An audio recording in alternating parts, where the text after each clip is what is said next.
Mambo? Nisaidie na kondomu ya Kiss packet 2. Hebu hakikisha kama kuna kijana mwingine hajafika hapa. Babe. Kondomu unataka kufanya nini? Si kondomu, mimi sijasema kondomu. Kwani unakuanga pharmacist? Kwani unafanyanga huko? Wewe ndio ulikuuliza unafanya nini na kondomu? Mimi sijaitisha kondomu, nimeita Cipladon. Cipladon, ile dawa. Na mbona unatokanga kwa nyumba na hujaniambia wewe ni pharmacist? Ushaniuliza. Yeah, my wife, women, you are wicked. Hujaniambia. Unapeleka wapi CD? Sio ningeenda. Napeleka wapi sijaitisha? Sasa napeleka wapi kitu sijaitisha? Cipladon inakuwa dawa ya tumbo. Wewe umeniwacha kwa nyumba kwa tumbo inaniuma. Wewe sasa what do you expect?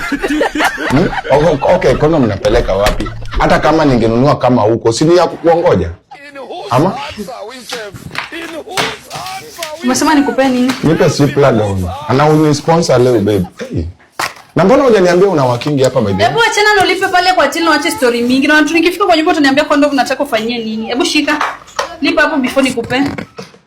Ati nitakwambia nilikuwa nafanyia nini? Kwani usilipe uende bwana. Baby is a slip of tongue. Si kukuja yawa. Wapi witness yawa? Wapi witness sure? Ile CCTV. Si nitaangalia.